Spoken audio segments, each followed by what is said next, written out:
my name is Ashley Collins, aka The Aunt of Dragons. Welcome to my YouTube channel, The Breakup Diaries. So I took a personality test. One in particular that I took was sponsored usually by Jordan Peterson, and it's called Understand Myself. I'm sorry, it's called Personality Assessment. And it's based on the Big Five Aspect Scale. And I feel like I've been talking about it a lot in real life, but I haven't really like recorded myself with the results. So I'm going to read the results out loud. So basically what you do is you're going to answer 100 questions compared to men and women of all ages. If you're young, you're going to tend to be a bit more higher in neuroticism, and lower in agreeableness. And I'm also very self-critical. So I'm just going to read them out loud. Okay. So I'm low in agreeableness. People who are high in agreeableness are nice, compliant, and kind. I'm stubborn, dominant. I run towards conflict. I'm competitive. That's very surprising to me. And also predatory. I'm less empathetic. I will sacrifice peace to make a point or get things done. I'm not forgiving. I don't feel pity. Women are usually higher in agreeableness than men, but I guess I'm the exception. When I read that, I was like, that kind of makes sense because I am a bit argumentative, but not intentionally. It's like I don't think I look for arguments. I just look for make it make sense. You know, like it's okay to say nice fluffy things, but can you back up your point other than with your feelings? You know, I'm low in compassion. I'm less swayed by cuteness, and that makes sense because I don't feel things towards babies. And I know that regardless, all of these results, all of these answers, it makes me feel more like a monster. And I chuckle at that because once I had an old friend say to me that I'm a sociopath in the most honest way, and I was like, I can kind of see that, and these results are kind of proving that. I'm low in politeness. God, I'm not obedient. That I'm having a bit of an existential crisis right now because like I like to think that I'm a kind person, but these results are saying otherwise. I'm moderately low in conscientiousness. What is that? It's a measure of obligation, attention to detail, hard work, persistence, being able to implement plans and maintain order. It says that I'm not dutiful. It says I'm more likely to procrastinate, and I don't make good grades in school, and I don't feel guilt, shame, or self-disgust, which I'm like, well, first of all, I do feel self-disgust, you know? So you don't know who I am. And then I feel like I am pretty orderly. I feel like I am really good at making plans and following through on them. Although someone recently told me that I tend to say things out loud, but I don't follow through on my word. And I think that's just because I don't want to. So instead of procrastinating, saying no, I should just say no and not be afraid to. I'm moderately low in industriousness, which means I put off responsibilities to focus on having fun. I lack focus and are easily distracted. That happens whenever there's a boy around, so yes. I'm typical and average in orderliness. I mean, you see my room. It's organized chaos. Extroversion, very high. I'm in the 89th percintile of extroversion, which that makes complete sense. I never claimed to be an introvert. High in enthusiasm, that makes sense. I talk rapidly about things that excite me and the things that I know. Yeah, welcome to my channel, The Breakup Diaries. And I like to be around people, and I warm up quickly to people. I'm high in assertiveness. People usually who are low in agreeableness are very highly assertive. I take charge, and I don't wait for others to take the lead. And I'm very impulsive. Yeah, super impulsive. Yeah. I'm very high in neuroticism, but like we said earlier, people who are younger tend to have this. What does neuroticism mean? It's a measure of general sensitivity to negative emotions, such as pain, sadness, irritability, or fear, anxiety. I'm the 90th percentile of neuroticism. I think things will go wrong, which makes sense because sometimes I tend to dress rehearse tragedy. I'm always expecting the worst. Just like how I look down at the time, I'm like, oh my god, that I hit record. Um, Women tend to be a bit more higher than men with that. Moderately high in withdrawal, yes. I'm a bit more likely to feel sad and disappointed. Worry a lot, yeah, and get embarrassed very easily. I anticipate anxiety and I avoid. Oh boy, do I avoid. Extremely high in volatility. 96th percentile. I don't think I'm that violent. But then again, like I said, high functioning sociopath. My mood's great, very greatly. That makes sense because I can go from really, really happy to extremely sad very quick. I act out and express my mood. It has been associated with activity in the brain that regulates fight, flight, or freeze, and I anticipate danger. I'm always ready for danger to happen in order for me to act or in order for me to run. I'm open to experience, which means I'm moderately low when it comes to openness to experience, but I mean, like, I have no problem jumping on a plane and going somewhere.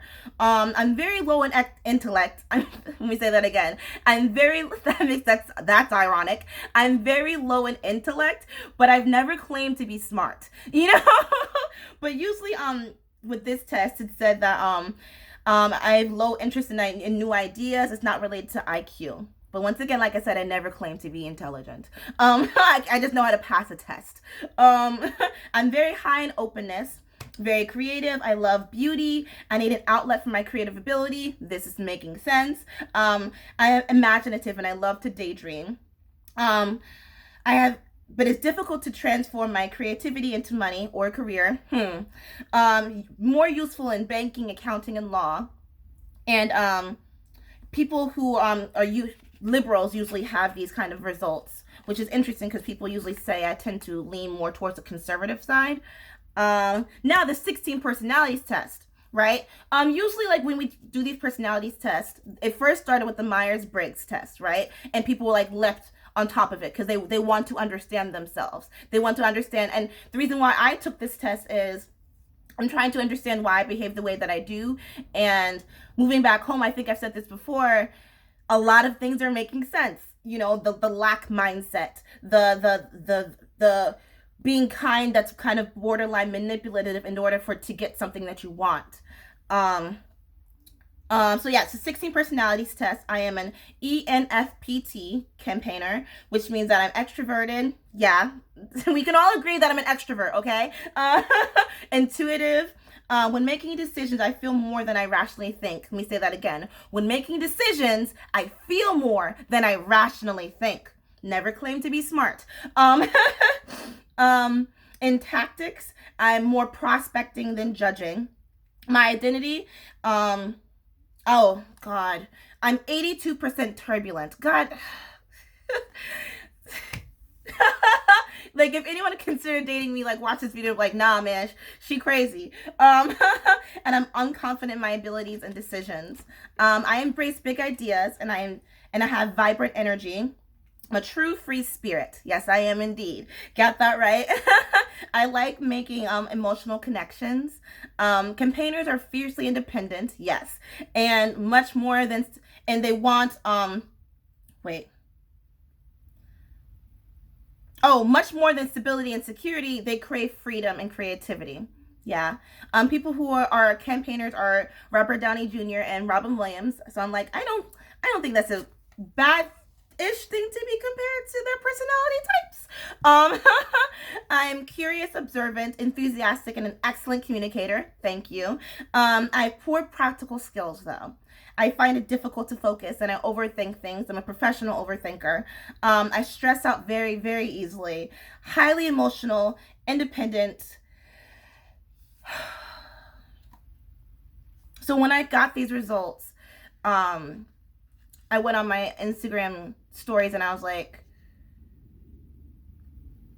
the thing with these personality tests is they're basing it on a scale, assuming one, that you're going to answer these questions unbiasedly. You're not, because you're going to want to you're going to want to think so either very highly about yourself, or you want to think you think that you're disgusting. You think that you're the worst. You know, you're not going to be able to answer these questions unbiased, or you're going to answer the questions anticipating what you want the other person to know. For example, you know, when you're taking these personality tests for college or for a job, you know, you're going to lean more towards like what they want to hear in order for you to get the position, you know? So when you're taking these personality tests, are you being judgmental of yourself right now? Are you being unbiased? Are you hungry? Are you tired? Are you annoyed? Or do you have high anxiety? So there's when you're doing these personality tests, there's no way that these are always 100% accurate, you know? And also when you take these personality tests, and this has been proven, take it today versus 3 months from now, it's not going to be the same answers. You're not going to get the same results, you know? So I think we have to be mindful of that these numbers are just... Something my friend said to me is, instead of trying to label yourself, why don't you just say you are? Period. Instead of trying to decipher and try to find reasons for why there's something wrong with you, why don't you just be? And I think that's my problem, though. I'm always looking for the reasons in order to, I don't know what I'm trying to justify, you know? We're not going to do this. I really like my makeup today. Instead of looking for a doctor, personality test to define who I am, why don't I get to decide every minute? Other than decide the fact that I'm volatile and I'm an extrovert. Sometimes I think I lose track of my pain by nursing my wounds. Does that make sense? Do you ever think that it's possible that you were born in the wrong body? I've been thinking that a lot lately. And I think that, I was thinking last night, I slept downstairs on the couch last night because I think that there's definitely mold in my house. And it's difficult to breathe, and then like stomach pains, waking up, dry heaving. So last night was a bit better, other than like being woken up to yelling. But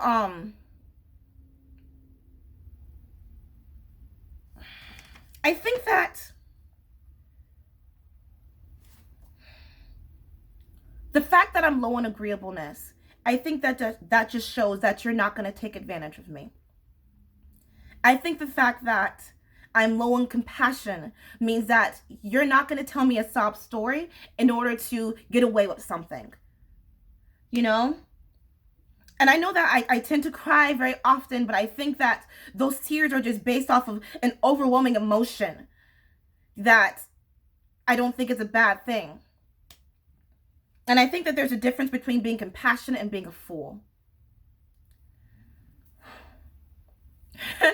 I was talking to my friend the other night, and they were like, imagine going to a bar, right? A girl walks into a bar, right? And there's 16 beers on tap. Am I going to enjoy all of those beers? No. I'm only going to like one or two. So instead of like hoping and expecting and wanting to get everyone to like me, then maybe just focus on those one or two taps. But also, like, I want to be a leader. I want to lead. So like, how can I assert myself as a leader and still be likable? Does that make sense? I was watching one of my friends entrepreneur podcast TV, and he said that learn to not speak the language of hate. So how do I not speak in hate? How do I speak out of love and use all these personality traits that just shows me who I am? And then this so far is just turning into stream of consciousness. Sorry guys. I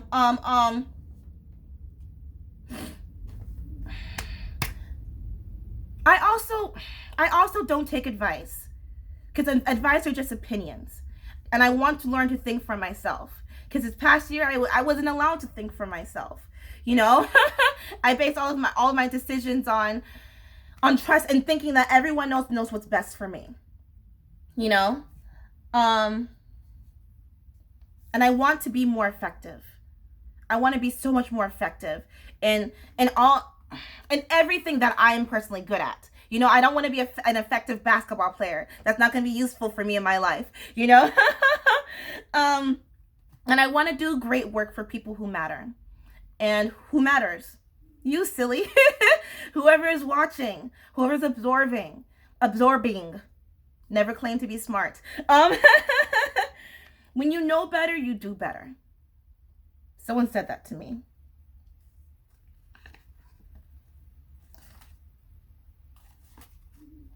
And I'm going to close it with this. As I try to meditate more, try to be a bit more spiritual, try to pray more, I thought to myself, do you think God still loves me?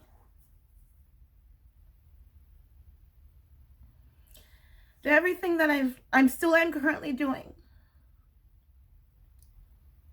And I just want to say this out loud. I hate being home. And I know that makes me so evil. And sometimes I really, really feel like a monster. A monster who cries. I hate being here. I look for every reason not to be inside the house. And it has more to do with the fucking mold.